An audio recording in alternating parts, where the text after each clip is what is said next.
આજે તો હથોડો ઠોક્યો તમારા ભાઈ હાથમાં. તો કેમ છો મિત્રો, સ્વાગત છે તમારા બધાનું આજના આપણા નવા વ્લોગમાં. અત્યારે આપણે સવારમાં વહેલા ઉઠીને વ્લોગ ચાલુ કર્યો ને કાયમીન જેમ થઈ ગયા ત્યાર ને કાઢી કાઢી નીકળી ગયા હું મારા ફાધર બે કામ તરફ. પહોંચી ગયા કામ ઉપર ને આવતા આવતા આપણો વારો ચડી ગયો પાણીનો કેરબો ભરવાનો. પછી આપણે એક્ટિવા લઈને નીકળી ગયા કેરબો ભરવા માટે. ફાઇનલી ભરાઈ ગયો કેરબો. પછી આપણે આવતા વેટ ખોલ નાખો લાઈટ નો બોર્ડ થતો ઘરોડી બેન નું થઈ ગયું હતું અંદર સ્વાહા. પછી આપણો વારો ચડી ગયો સાઈડ કટિંગ તોડવાનો ને તમારો ભાઈ મંડાણો હે ટાકણો નથોડો લઈને.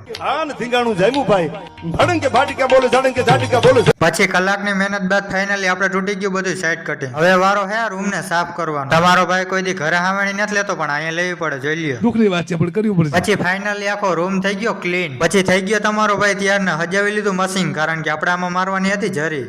પછી ફાઇનલી લાગી ગઈ જરી ને જોઈ લ્યો તમારા ભાઈ ની હાલત ખાલી એકવાર. ये क्या हो गया? પછી તમારો ભાઈ મંડાણો ટાકણો નથોડો લઈને જરી ખોલવાનો ઠોયકો હથોડો હાથમાં હરખે કરીને. साला ये दुख का खत्म नहीं होता बे।